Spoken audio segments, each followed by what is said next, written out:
En fait, c'est que je savais pas que c'était complexe. Sinon, je l'aurais pas fait. Moi, je me suis dit, tiens, la bouffe, c'est simple. Je fais ça tu vois, je fais ça le soir, le midi. Tu prends une casserole, bam bam, c'est bon. Livraison, il suffit de faire du vélo. Allez, roule ma poule, tu vois. Et c'est après avoir lancé Nestor que je me suis rendu compte que j'avais effectivement rajouté les deux métiers avec le plus d'emmerde possible, quoi. Donc, si je l'avais su avant, est-ce que je l'aurais fait? J'en sais rien. Mais je pense que c'est une bonne chose de ne pas avoir trop réfléchi.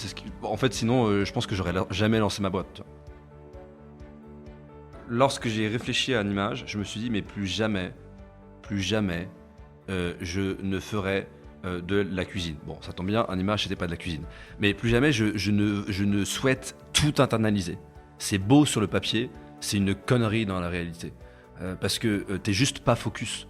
Et en fait, soit t'es bon en cuisine, soit t'es bon en livraison. Deuxième gros learning, fais un business qui gagne du fric. Tu vois, c'est la food delivery.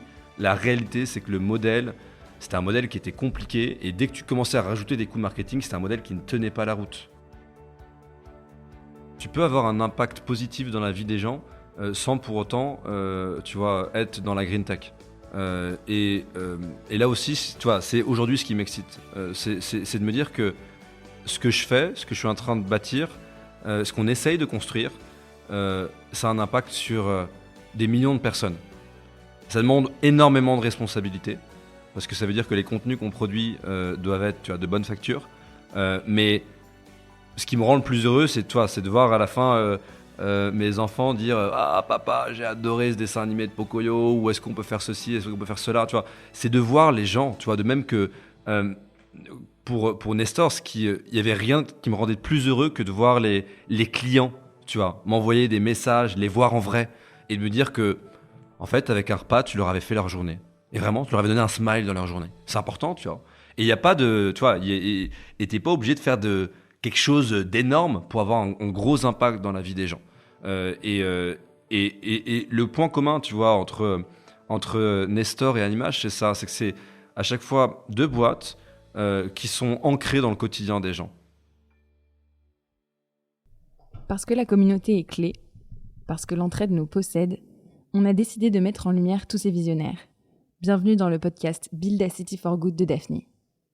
Bonjour à tous, je m'appelle Sophie et aujourd'hui en compagnie de Paul, nous recevons un serial entrepreneur, Six de Vauplan. Hello Paul, hello Six. Hello à tous les deux. Salut. Bienvenue. Chaque épisode de ce podcast a pour but de faire découvrir à vous les auditeurs le parcours de celui qui est invité à notre micro. Donc Six, tu es entrepreneur, tu as monté Nestor en 2015 qui a été revendu au groupe Elior en 2021. Au-delà d'être entrepreneur, tu es également papa. Et je dis ça car c'est l'une, si ce n'est la raison pour laquelle tu as monté ta nouvelle boîte il y a quelques mois qui s'appelle Animage. Animage, c'est aussi la raison pour laquelle on est ici aujourd'hui tous ensemble. C'est parce que Daphne a la chance de soutenir cette nouvelle aventure. Mais avant d'en parler un petit peu, je te propose de remonter le temps pour comprendre l'entrepreneur et la personne que tu es. Wow. Avec cette première question, peux-tu nous parler de toi, enfant, adolescent? Quels étaient tes rêves et ambitions? Qu'est-ce que tu voulais faire quand tu étais plus jeune? Écoute, c'est un vaste programme. Quand j'étais... Moi, en vrai, j'étais pas passionnant comme enfant déjà. Hein. Je pense que tout le monde s'invente des vies en disant que c'était un génie ou je sais pas quoi, ou qu'ils avaient rêvé d'être astronaute ou je sais pas quoi. Bon, moi, ce que j'adorais faire, c'était faire des châteaux de sable quand j'étais à la plage, faire un trou qui était le plus gros du monde et le plus profond du monde pour aller voir ce que ça donnait en Australie. J'ai jamais réussi à aller. Mais dans mes souvenirs, j'avais souvenir d'être assez loin, hein, d'être au moins à 10 mètres 10 mètres de profondeur. Quand j'en parle à mes parents, ils me disent qu'on était à peine à 30 cm. Mais tout ça pour dire que j'étais le genre d'enfant qui vous emmerde à la plage en faisant des châteaux un peu partout. Et après, tu as grandi. Tu as arrêté de faire des châteaux? Non, malheureusement non, mais j'en fais pour mes enfants et donc du coup ça passe mieux parce que en faire tout seul quand t'as 30 ans sur la plage, on te regarde bizarrement. Tu peux nous parler un peu de ton parcours, quelles études tu as fait, etc. Qu'est-ce qui t'a mené à l'envie d'entreprendre? Ouais, j'ai fait un parcours assez classique, j'ai fait une école d'ingé à Centrale et en fait assez vite j'avais envie d'entreprendre. J'ai eu la chance de faire un stage chez The Family au tout début de l'écosystème naissant en France en 2014. Donc rien à voir par rapport à aujourd'hui. Mais c'était le début d'un bouillonnement. Il se passait un truc quoi, en France. Et j'ai pu côtoyer plein d'entrepreneurs qui venaient d'un peu partout. Et c'était la première fois qu'on parlait d'ambition sur la scène entrepreneuriale française. Et j'ai adoré. Et j'ai adoré ce moment-là. J'ai adoré côtoyer des entrepreneurs. Et j'ai senti que, un, c'était vraiment ce que je voulais faire de ma vie.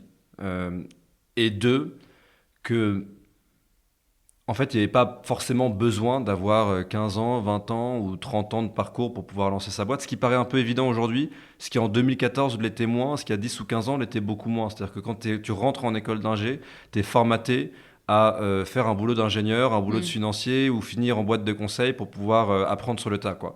Et j'ai adoré ce moment-là. Et j'ai fini mon stage en disant, OK, en fait, j'ai envie d'entreprendre et j'ai envie d'entreprendre maintenant. Et 6 mois après, j'ai cofondé Nestor. Et tu dis que Central t'as pas poussé vers l'entrepreneuriat parce que on embrasse Alban et Max qui étaient dans ta promo. Et votre promo de Central a pas mal bénéficié à l'écosystème tech français. Mais c'est parce que c'est votre groupe de potes où vous êtes dirigé, peut-être que vous n'étiez pas pour ça parce que vous aviez tous une âme d'entrepreneur. Ouais. Je sais pas si, tu vois, je pense que maintenant Central a pas mal évolué, tu vois. À l'époque, je pense que l'entrepreneuriat était assez peu connu, tu vois, dans le système scolaire et dans le cursus d'ingénieur. Un exemple, quand moi je suis revenu, donc j'ai lancé ça entre ma deuxième année et ma troisième année à Central, Nestor. Je suis revenu à ma troisième année pour aller voir le directeur de Central et je lui ai dit, écoutez, j'ai un problème. Vous allez rire, mais je vais pas faire ma troisième année. Bon, il a pas ri. Et donc j'ai essayé de négocier pour lui dire qu'en fait j'avais déjà une boîte, qu'ils faisaient des chiffres d'affaires, j'avais déjà une quinzaine d'employés, je venais de faire une levée de fonds, etc. Et il y a eu du temps, et au final d'ailleurs je les remercie parce que ils ont été plutôt bon. Ils n'ont pas pris de décision, ils m'ont juste dit écoute, tu nous emmerdes, tu négocies avec chacun des profs, nous on ne veut pas t'entendre parler. Si tes profs te disent oui, on te le valide, etc. Et je salue effectivement mes potes de Centrale, dont Guillaume Linet, d'avoir signé à ma place pour un certain nombre de cours et de m'avoir aidé à avoir validé ce point-là. En tout cas, ce qui est vrai, c'est qu'il y avait un esprit entrepreneurial à Centrale. Est-ce qu'il était favorisé par les cours? C'est sûr que non. Est-ce qu'il était favorisé par le fait qu'il y avait tu vois, une vie de campus tu vois, qui poussait à créer des choses? Je pense, ouais. Je pense que tout le monde connaît Nestor, donc on n'a pas besoin d'y revenir, mais peut-être, bon, si tu peux le pitcher en 2 secondes éventuellement pour ceux qui ne connaîtraient pas, et peut-être nous dire quel était le contexte un peu à l'époque, parce qu'aujourd'hui on connaît tous Deliveroo, Uber Eats, etc. Ouais. Mais à l'époque c'était peut-être pas le cas. C'était pas du tout le cas. À l'époque, quand on a lancé Nestor, Deliveroo venait de se lancer sur le marché en France. Uber Eats n'existait même pas en mondial, tu vois. Et en fait, ce que tu te faisais livrer chez toi, c'était des pizzas ou des sushis. Ça paraît absurde aujourd'hui, mais c'était le cas, tu vois. Et donc, quand on a lancé Nestor, le pitch était simple, c'était de se dire, mais pourquoi est-ce que on peut pas réussir à apporter le meilleur de la restauration. On est un pays de la gastronomie, tu vois. Et comment est-ce qu'on ne peut pas apporter ce meilleur de la restauration au bureau où tous les jours tu t'emmerdes à récupérer tu vois, un sandwich triangle pour 15 balles lorsque tu habites à Paris. Et donc c'est vraiment le pitch de Nestor qui est de dire comment est-ce qu'on va faire pour livrer en 20 minutes un plat chaud qui va être un menu du jour. C'est le même principe que le bistrot du coin, mais complètement digitalisé et 100% en livraison. Et donc c'est ce qu'on a fait en lançant ça en avril 2015. Et en fait, de fil en aiguille, ça a pris de l'ampleur. Il se trouve que beaucoup d'autres acteurs se sont lancés, en fait, peu ou prou au même moment, enfin, sans même qu'on se concerte, mais tout le monde s'est lancé au même moment. Et en fait, le marché de la food tech a explosé en l'espace de quelques mois. C'était assez hallucinant. Et on imagine qu'il y avait pas mal de challenges au début, notamment logistique avec la livraison à gérer peut-être par vous au début avec Benoît et Joseph, tes cofondateurs. Ouais. Est-ce que tu peux nous raconter quelques galères? Est-ce qu'il y a des choses que tu regrettes, que tu ferais différemment aujourd'hui? Bah, c'est facile avec le recul de dire ouais, je ferais ça différemment. Évidemment que quand tu refais le match, tu le gagnes forcément. La réalité, c'est que j'avais 21 ans lorsque j'avais lancé la boîte. J'étais en train, enfin toi, j'avais même pas fini mes cours. J'étais un bisu, quoi. Donc j'ai appris j'ai appris plein de choses sur le tas. Et clairement, des conneries, je pense qu'une heure ne suffirait pas pour les lister. Mais toi, c'était des bonnes conneries qui, je pense, ont fait que je suis qui je suis aujourd'hui. Pour revenir sur les galères de livraison, bah, au début, on avait, tu vois, le modèle de livraison n'existait pas. Tu n'avais pas tous les algos qui existaient, etc. Donc tout était fait à la main. La manière dont ça fonctionnait au départ, c'est qu'on avait une cuisine, on avait en théorie un chef qui faisait la cuisine, sauf quand il faisait la gueule, et donc on se retrouvait au fourneau. Et après, pour livrer, bah, moi, je n'avais pas mon permis. Je suis pas un grand sportif, donc je faisais pas du vélo, et donc je faisais les livraisons à métro, quoi. On était à Châtelet, on prenait la ligne 1 et puis on allait livrer jusqu'à Georges V en métro. Ça puait la bouffe dans le métro, dans notre sac de livraison, mais au moins ça arrivait chaud. Et juste pour revenir un tout petit peu avant, sur tes avis d'entreprendre, tu as 21 ans, tu es encore en cours. Comment tu t'es dit, tiens, je vais me lancer sur un sujet aussi compliqué que la bouffe et deux, la livraison. En gros, tu prends deux sujets très complexes et tu t'es dit, tiens, je vais en faire un seul. En fait, c'est que je savais pas que c'était complexe, sinon je l'aurais pas fait. Moi, je me suis dit, tiens, la bouffe, c'est simple. Je fais ça tu vois, je fais ça le soir, le midi. Tu prends une casserole, bam, bam, c'est bon. Livraison, il suffit de faire du vélo. Allez, roule ma poule, tu vois. Et c'est après avoir lancé Nestor que je me suis rendu compte que j'avais effectivement rajouté les deux métiers avec le plus d'emmerde possible, quoi. Donc, si je l'avais su avant, est-ce que je l'aurais fait? J'en sais rien. Mais je pense que c'est une bonne chose de ne pas avoir trop réfléchi. En fait, sinon, je pense que j'aurais jamais lancé ma boîte, tu vois. Et sur l'idéation, tu t'es juste dit, ok, j'ai envie d'entreprendre après The Family. Et c'est vrai que en termes de culture entrepreneuriale dans l'écosystème français, ils ont fait énorme. Ils t'ont donné envie d'entreprendre et tu t'es dit, faut que je trouve une idée. Ouais. T'avais pas un problème où tu t'es dit, ah là là, franchement, c'est chiant. Je vais faire un truc pour résoudre ce problème. Tu t'es dit, j'ai envie d'être entreprendre. Où est-ce que je peux aller? Bon, tu vois, le problème, c'était de dire, écoute, moi j'aime bien cuisiner, mais je préfère quand c'est les autres qui le font. Je suis plutôt gourmand, tchac, ça coche toutes les cases et on y va. En fait, ce qui s'est passé, c'est que à The Family, il y avait une boîte qui s'appelait Toc Toc Toc. Je ne sais pas si les gens s'en souviennent encore aujourd'hui, mais c'est l'ancêtre de Deliveroo. Ancêtre. C'est pas le bon mot, ils existaient 2 ans avant Deliveroo. C'était exactement le même modèle. Et en fait, moi, pendant 4 mois, j'étais en discussion régulière avec Serge, le cofondateur et CEO de Toc Toc Toc, et donc j'ai compris le modèle de la livraison et ce qui était en train de se passer sur, tu vois, la livraison telle qu'on connaît avec des auto-entrepreneurs. C'était les premiers à le faire. Et donc je me suis dit, mais attends, lui il le fait avec des auto-entrepreneurs et puis il livre des fast-food. Mais pourquoi est-ce qu'on ne pourrait pas faire quelque chose où on internalise tout, quoi? Et au moins, on choisit exactement le type de bouffe qu'on va être capable de proposer. On va être capable de maximiser nos marges parce qu'on gère tout de A à Z, etc., etc. Donc la réalité, c'est que c'est parti de ce constat-là que j'avais vu, qui était de dire qu'il y avait quelque chose qui était en train de bouger sur le marché, sur la partie de la livraison. Le pain point, il est assez simple. C'est un pain point que tout le monde connaît. Tu vois, celui du fait que quand tu sors aujourd'hui à l'heure du déjeuner, ou en tout cas à l'époque en 2015, tu savais juste pas où est-ce que tu devais aller, parce que tu avais le choix entre Cogent, Paul, ou des restaurants avec le menu du jour entre 15 et 25 balles. Tu vois.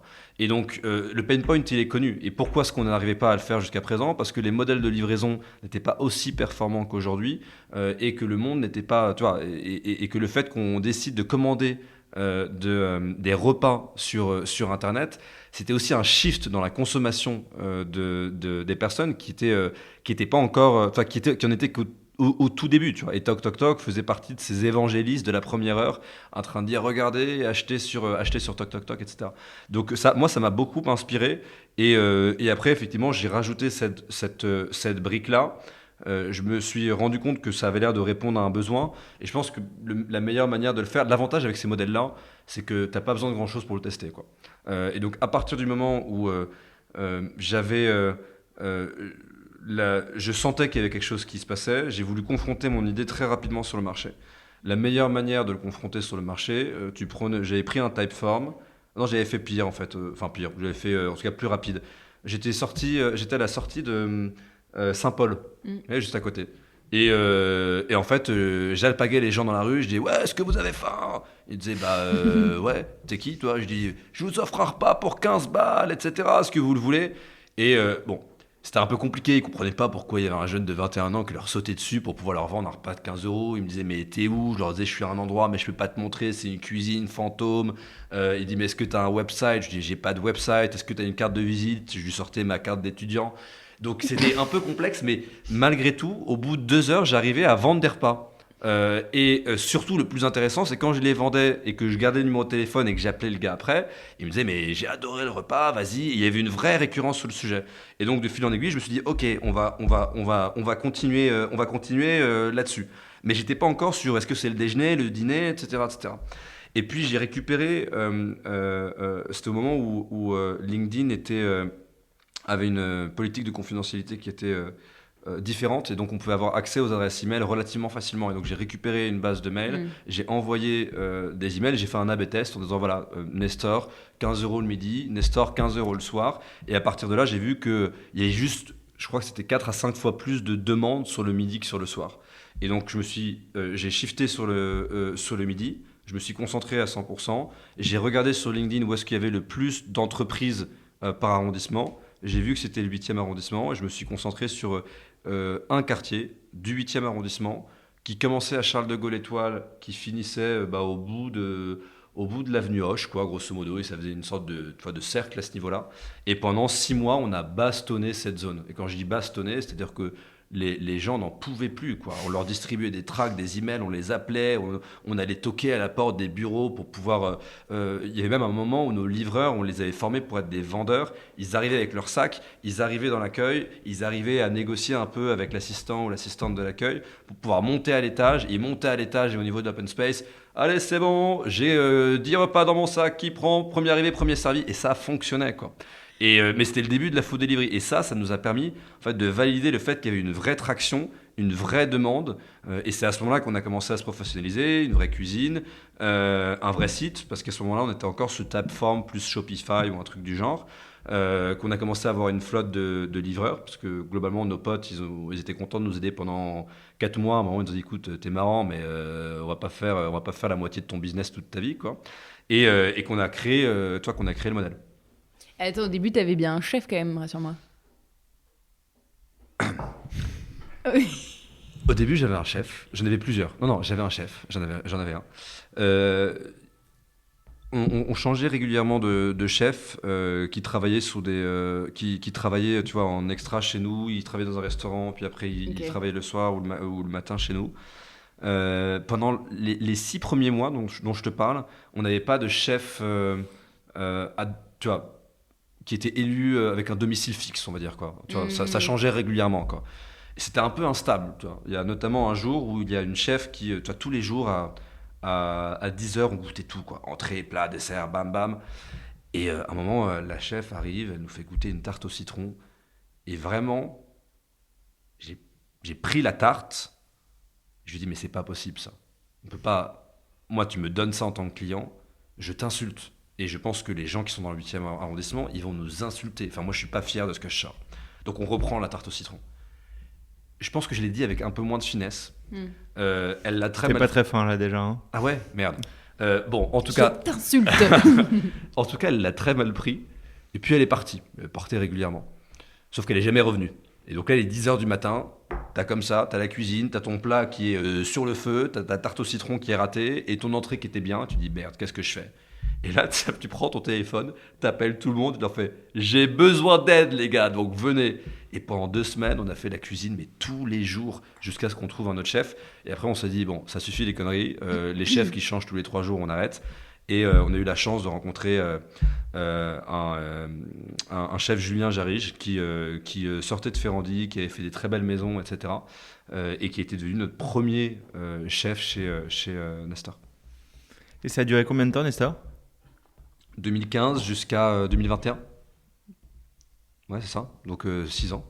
Et ces 6 ans, t'en ressors quoi aujourd'hui ? Putain, honnêtement, c'était à refaire, je le referais, tu vois.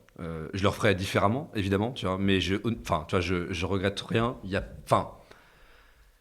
c'est 6 ans où tu comprends pas ce qui se passe tu vois, pendant que tu vis la chose, quoi. C'est tellement violent. Enfin, c'était sur en plus, le modèle de la food delivery, c'était un marché, mais qui était d'une violence. Tous les jours, tu avais un nouvel acteur qui arrivait. Tu n'avais pas de barrière à l'entrée. Donc tout le monde arrivait, dépenser des millions en marketing, et toi, tu arrivais, tu étais le petit pousset. Enfin, c'était dur, tu vois. Et on parle, comme tu l'as dit, on parle de la bouffe et de la livraison, les deux pires métiers du monde, quoi. Mais la réalité, c'est que c'était grisant, c'était passionnant, c'était excitant. Et moi, j'en ressors avec, tu vois, une meilleure compréhension maintenant de comment est-ce que je dois gérer mon business, monter une équipe, la manager, se focaliser sur les choses. Tu vois, on a fait plein de conneries chez Nestor qui m'ont vacciné, ou en tout cas qui m'ont aidé dans la capacité à designer les modèles d'animage. Première chose, lorsque j'ai réfléchi à Animage, je me suis dit, mais plus jamais, je ne ferai de la cuisine. Bon, ça tombe bien, Animage, c'était pas de la cuisine. Mais plus jamais, je ne souhaite tout internaliser. C'est beau sur le papier, c'est une connerie dans la réalité. Parce que t'es juste pas focus. Et en fait, soit t'es bon en cuisine, soit t'es bon en livraison. Et en fait, c'est d'ailleurs pour ça que tu vois, pour Animage, on fait le choix de se focaliser sur la créativité, sur la distribution, la fabrication des dessins animés. Elle n'est pas internalisée. On travaille avec des studios d'animation chez qui on implémente nos outils technologiques. Tu vois. Mais du coup, tu vois, on a fait le choix de dire, OK, il y a des points où pour la scalabilité du business, pour qu'on puisse apporter un maximum de valeur sur là où on doit en apporter, il faut qu'on fasse le choix de qu'est-ce qui doit être internalisé, de qu'est-ce qui doit être externalisé. Deuxième gros learning, fais un business qui gagne du fric. Tu vois, c'est la food delivery. La réalité, c'est que le modèle, c'était un modèle qui était compliqué. Et dès que tu commençais à rajouter des coûts marketing, c'était un modèle qui ne tenait pas la route. Et il a tenu la route pendant quelques années chez Nestor, jusqu'au moment où on a mis le doigt dans l'engrenage des coupons et des coupons tu vois, des coupons à gogo pour pouvoir diminuer les prix. Et en fait, là, tu rentres dans une guerre de prix et évidemment que tu dégrades très fortement ta marge, voire elle n'existe plus. Tu vois. Et donc, pour moi, c'était presque un traumatisme. Tu vois, me dire, mais ma prochaine boîte, je veux qu'elle soit rentable. Mais plus que le fait qu'elle soit rentable, je m'assurais que le business va être sain, qu'importe s'il y ait 15 acteurs sur le terrain en face de moi. Quoi. Et je veux un business qui puisse exister dans les 20, dans les 100 prochaines années.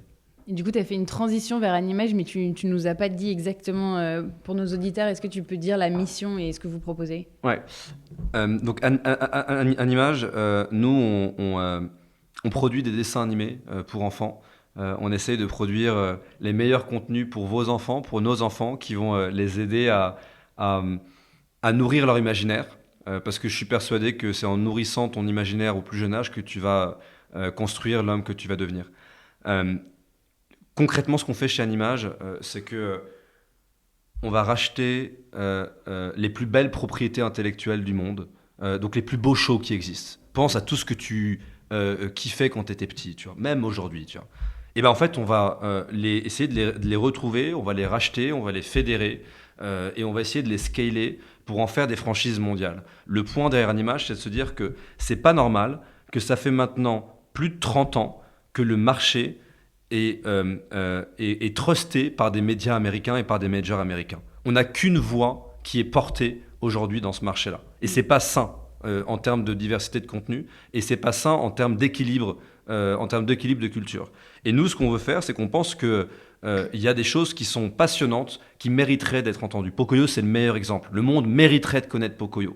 Parce que Pocoyo apporte des valeurs intrinsèques qui sont différentes de ce que tu peux retrouver chez les majors américains et qui font partie de la culture espagnole. Quand tu regardes Pocoyo, tu comprends la culture espagnole. Tu vois. Et le point, c'est que en reprenant ces propriétés, en les fédérant et en apportant une approche qui soit digital first, c'est-à-dire en commençant sur YouTube, parce que c'est là où sont les enfants, en faisant scaler et exporter ce show et ce contenu et cette propriété sur tous les types de formats que tu peux connaître partout où les enfants sont, notre marque sera.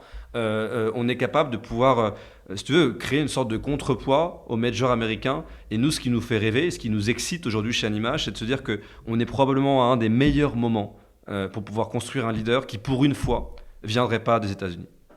Et tu disais Pocoyo en Espagne, 98% des enfants le connaissent. Ouais, 98% des enfants connaissent Pocoyo en Espagne. Ils sont 98% des enfants à le connaître au Mexique.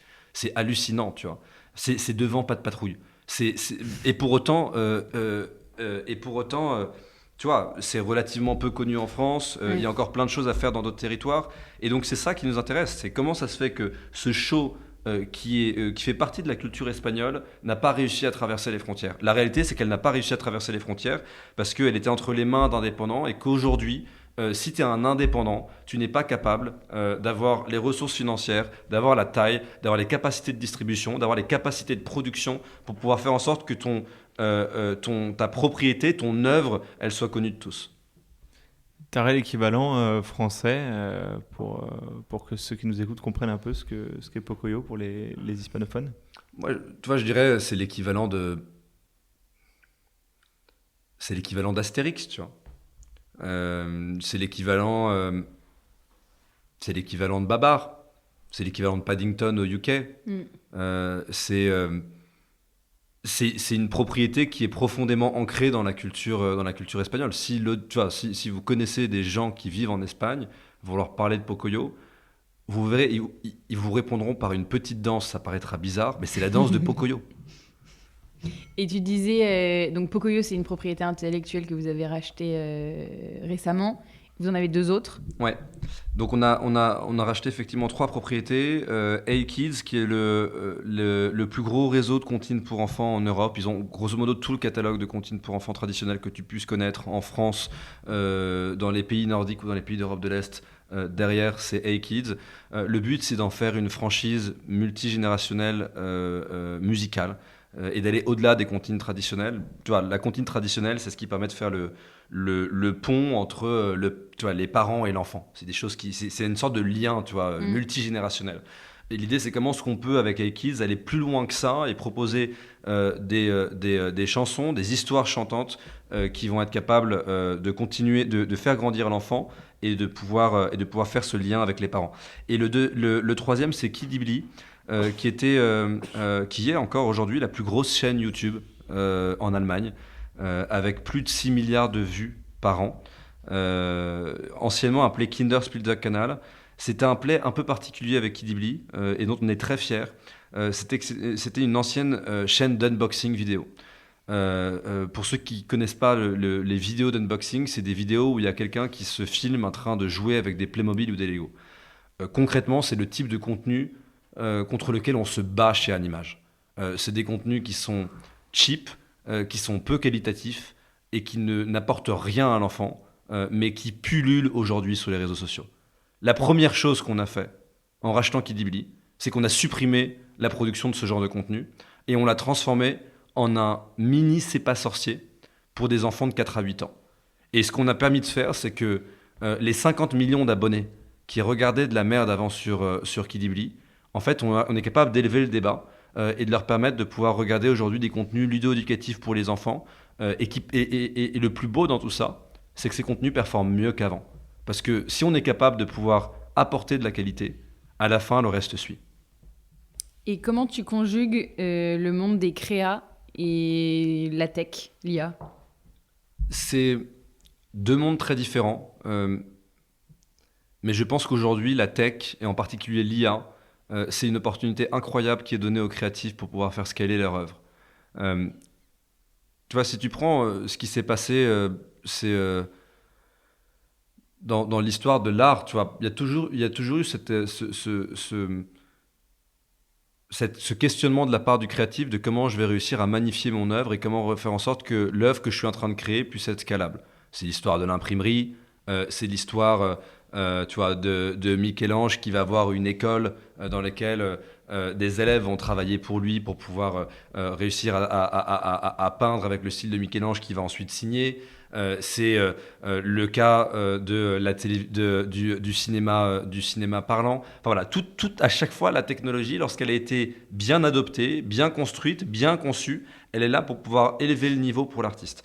Et donc aujourd'hui, on est à un moment où on a un point de bascule avec l'IA. C'est-à-dire que le marché de l'animation n'a pas bougé depuis la dernière révolution qui était l'arrivée de Pixar. Donc ça fait 30 ans qu'on produit exactement de la même manière. Et qu'on distribue, by the way, de la même manière. Aujourd'hui, avec l'IA, c'est en train de rabattre complètement les cartes. Donc aujourd'hui, il y a deux possibilités. Soit on se dit que l'IA est un danger énorme et on fait tout pour ne pas le mettre en place. Soit on pense qu'au contraire, l'IA est une opportunité qui nous est donnée pour pouvoir justement faire en sorte d'élever le niveau sur des plateformes digitales. Parce que si tu regardes aujourd'hui YouTube, il n'y avait pas besoin d'avoir de l'IA pour avoir des contenus de merde. Les contenus étaient nuls parce que les seuls contenus qui étaient rentables et qui fonctionnaient sur YouTube, c'était des contenus qui étaient pauvres en qualité, c'était de l'unboxing vidéo, c'était des contenus qui ressemblaient à rien. Avec l'IA, tu es capable de pouvoir élever le niveau sur YouTube parce que tu es capable, en réduisant les coûts de production, en réduisant les temps de production, de faire en sorte que ton Pocoyo ou tes IP qu'on avait évoqués tout à l'heure, Astérix, Babar, etc., qui aujourd'hui ont un modèle économique qui est incompatible avec le modèle économique de YouTube, parce que les coûts de production sont trop longs, on parle de 4 à 5 ans pour produire un dessin animé, parce que les coûts de production sont trop chers, on parle de plusieurs millions, voire dizaines de millions, voire centaines de millions pour produire un contenu animé. Juste là-dessus, Pixar, c'est combien la minute ? C'est 1,5 million la minute. Alors évidemment, Pixar, c'est le top du top, tu vois. Mais ça montre bien en fait que le modèle traditionnel, il est cassé, il fonctionne pas dans l'économie du digital. Et donc soit tu dis, je refuse de prendre de l'IA, mais dans ce cas-là, ça veut dire que tu acceptes de laisser pulluler des contenus de merde sur le digital, et donc tu acceptes que tes enfants, que mes enfants regardent de la merde tous les jours sur YouTube. Soit tu as quelque chose qui est t'as une manière qui est différente de voir les choses et qui est de dire que pour que nos enfants puissent regarder des contenus qualitatifs sur YouTube, qui est devenu la première écran des enfants, tu puisses mettre au service du créatif de la technologie qui permet simplement en fait d'exister dans le monde d'aujourd'hui. Si le créatif n'a pas ces outils, il n'existera pas dans le monde d'aujourd'hui. Donc le but, c'est pas de réduire les coûts, mais c'est d'augmenter la production. C'est d'augmenter c'est d'améliorer la qualité des contenus. Et c'est vraiment ce qu'on fait à chaque fois. Tu vois, là, on est en train de reprendre tous les contenus sur Ekit. Et donc, à la fois, ça nous permet d'augmenter le nombre de contenus qu'on va produire. Et donc, de pouvoir avoir 2 lignes de contenus différentes, des contenus optimisés pour YouTube, des contenus optimisés pour les plateformes de streaming et pour les chaînes de télé. Parce que moi, je pense que c'est une connerie de dire que tu vas regarder la même chose quand tu es sur YouTube que sur Netflix. C'est faux. De même que tu ne regardes pas la même chose quand tu es sur TikTok, sur Facebook ou sur Netflix. Ce n'est pas les mêmes moments de consommation. Et donc, c'est juste une hérésie de prendre les mêmes contenus et de le repackager. Et by the way, c'est prendre des gens pour des cons parce que s'il l'a vu à un endroit et que tu le remets à un autre endroit, en fait, il s'en rend compte assez vite. Ça doit être un enfant de 5 ans, il percute, tu vois. Donc, plutôt que de faire ça, tu crées des lignes de contenu qui sont différentes, qui vont enrichir l'univers, qui vont être designées pour chacune des plateformes. Et donc, c'est ce que permet l'IA. Tu augmentes le nombre de contenus et tu augmentes la qualité du contenu parce que tout ce qu'on gagne en coût, ça va pas dans notre poche. C'est pas le but. De toute façon, les IP qui sont nés sur le digital, elles sont rentables. Donc, ce n'est pas 15% de marge qui va faire la différence. En revanche, ces 15% de marge, ces 20% de marge, ces 30% de marge qu'on gagne, on les réinjecte directement dans la qualité. Parce que ce qui m'intéresse et ce sur quoi je suis complètement obsédé, c'est le fait de pouvoir faire des contenus qui vont exister dans les 20, dans les 50, dans les 100 prochaines années. Et ça, tu le feras en faisant de la qualité et tu ne le feras pas en faisant des vidéos d'unboxing.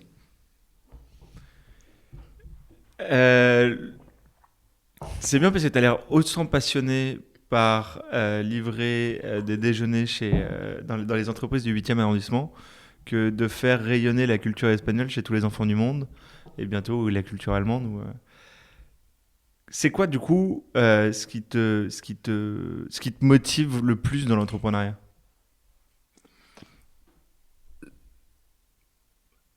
Ce qui me motive le plus, c'est le fait de construire quelque chose et le fait de construire quelque chose qui sera durable et qui aura un impact sur la vie des gens. Le mot impact a souvent été galvaudé. en partant du principe que l'impact devait être lié à l'écologie ou que devait être lié, tu vois. Pour moi, évidemment que ça comprend ça, mais tu peux avoir un impact positif dans la vie des gens sans pour autant, tu vois, être dans la green tech. Et là aussi, tu vois, c'est aujourd'hui ce qui m'excite. C'est de me dire que ce que je fais, ce que je suis en train de bâtir, ce qu'on essaye de construire, ça a un impact sur des millions de personnes. Ça demande énormément de responsabilité, parce que ça veut dire que les contenus qu'on produit doivent être, tu vois, de bonne facture.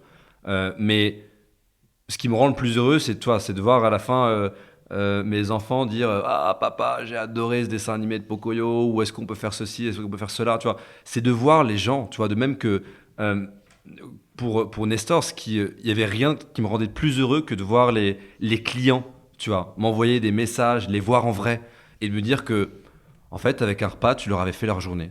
Et vraiment, tu leur avais donné un smile dans leur journée. C'est important, tu vois.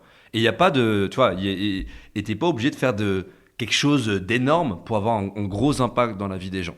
Et le point commun, tu vois, entre Nestor et Animage, c'est ça. C'est que c'est à chaque fois deux boîtes qui sont ancrées dans le quotidien des gens. Les dessins animés, c'est un moment qui est important pour un enfant. Tu vois, quand on était gamins, on attendait tous le samedi matin les shows qui passaient sur Gulli, TF1 ou France Télé. Tu vois. Tu me remets le générique de Tintin. Ah bah ouais, je suis encore comme un fou. Bah, c'est notre Madeleine de Proust. T'as fait une transition sur ma question de la fin qui est absolument parfaite. Quel était le dessin animé de ton enfance ? Je vais pas être très original. Moi, j'ai été biberonné au Roi Lion. J'ai adoré le Roi Lion. Je connais le Roi Lion par cœur. Je pouvais le voir mais des centaines de fois. Et je continue de le regarder, tu vois, avec mes... Enfin, je trouve ce dessin animé incroyable. Toy Story, j'ai adoré Toy Story. Magnifique. L'araignée, tu vois, la poupée araignée me faisait peur. J'en ai fait des cauchemars, je pense comme beaucoup d'enfants, mais j'en ai vraiment fait des cauchemars. Maintenant, je recommence à regarder Toy Story sans avoir peur la nuit. Mais Bravo. Mais ça a pris du temps. Paul, tu veux nous partager ton dessin animé d'enfance ? Ouais, moi, je pense que c'est Tintin. C'est Tintin parce qu'il y avait les cassettes chez les grands-parents et que c'était le seul moment où on avait le droit de regarder la télé quasiment toute la journée. Enfance très difficile, côté Paul. Tu veux nous dire un dernier petit truc, le mot de la fin, ou est-ce qu'on a fait le tour ? Non, écoute, je pense qu'on a pas mal évoqué les points. Je pense que, encore une fois, je voulais vraiment revenir sur ce point-là, mais il y a beaucoup de buzzwords autour d'IA, pour des bonnes raisons ou des mauvaises raisons. Il y a beaucoup de craintes autour de l'IA. Je pense qu'aujourd'hui, on a les meilleurs talents du monde en Europe et en particulier en France. Et je pense que c'est la responsabilité des investisseurs, la responsabilité en fait, de toutes les parties prenantes de créer un cadre qui soit favorable aux boîtes qui vont intégrer de l'IA. Pour être très clair, nous aujourd'hui dans notre secteur, on se prend des remarques incendiaires de la part de nos pairs qui sont des acteurs traditionnels de l'animation en France parce qu'on utilise de l'IA, parce que soi-disant, on va détruire leur modèle. La réalité, c'est que le modèle traditionnel, il est déjà détruit, qu'ils le veuillent ou non. Et ils n'auront pas besoin de moi pour le détruire.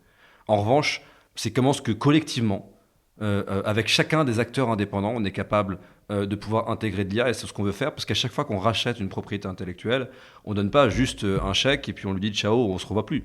En fait, c'est un partenariat avec l'ancien propriétaire de l'IP, donc de la propriété intellectuelle. Et on travaille ensemble, main dans la main. Zinkia, qui est l'ancien propriétaire de Pocoyo, on travaille ensemble main dans la main dans la fabrication et dans la production des nouveaux contenus. Ils ont des parts d'Animage aujourd'hui. Et c'est vraiment, tu vois, ce qu'on essaye de bâtir, c'est ce point-là. Et je pense que chacun des indépendants aujourd'hui dans l'industrie doit comprendre qu'on est à un moment où il faut au contraire réussir à se fédérer et à joindre nos forces si on veut réussir à exister dans le monde de demain face aux majors américains. Et t'as même le créateur originel de... Il est revenu. Il est revenu grâce à ça. Qui était parti. Il était parti en 2008, créateur originel de Pocoyo, un génie. Guillermo Carciacasi. Il a quitté le show, il a quitté Pocoyo en 2008. Et au final, je lui avais envoyé un LinkedIn au moment où on venait d'acquérir Pocoyo. On allait devant le notaire l'après-midi. Je lui ai dit, écoute, je vais chez le notaire cet après-midi. Viens, on se prend un café. et j'ai envie que tu me racontes tout sur Pocoyo. J'ai tout envie de savoir. Et je me suis pris une masterclass sur la créativité. C'était un truc de dingo. Ça devait durer une demi-heure, ça a duré 3h30. Je crois qu'on a commencé au milieu d'après-midi, on a fini pour le dîner. Mais c'était incroyable. Et en fait, je me suis rendu compte que Guillermo allait être clé pour nous pour pouvoir réinventer la marque Pocoyo.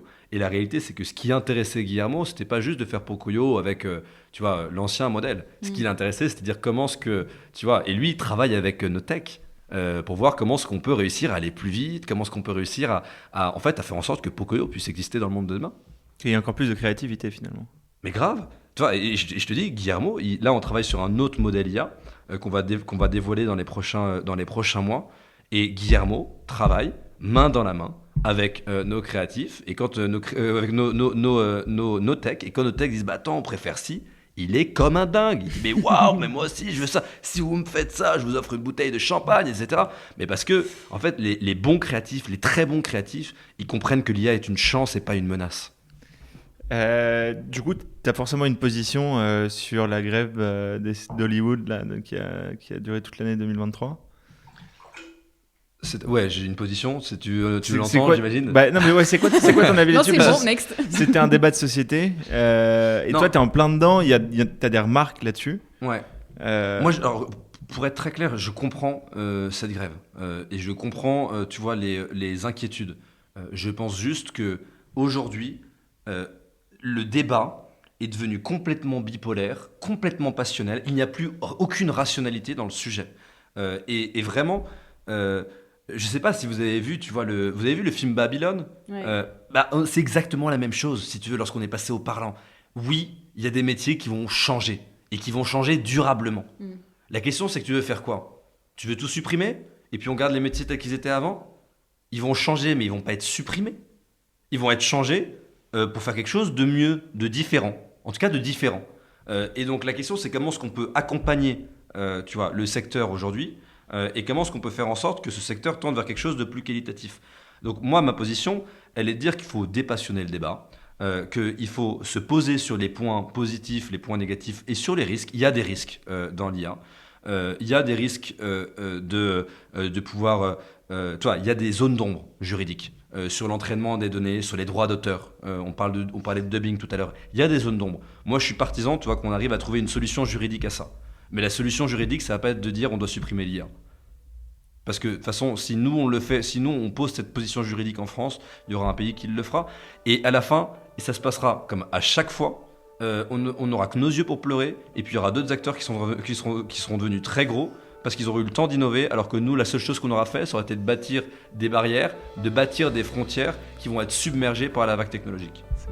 Une citation, tu cherchais une citation tout à l'heure peut-être, pour finir, qui est, je l'espère, plus du tout vraie et qui date d'il y a 10 ou 15 ans, qui était, je crois, la patronne de Eni, l'énergéticien italien, qui disait quand il y a une innovation, les Américains en font un business, les Chinois la copient et les Européens la réglementent. Ouais. Je pense que ça a changé et Animage va en être la preuve. On espère. Très belle fin. Merci beaucoup. Merci Six c'était super pour ton sympa. temps. Merci et Six. pour ton partage. On invite tous les auditeurs à regarder Pocoyo déjà s'ils veulent. Et puis sinon à partager le podcast autour d'eux pour prêcher la bonne parole.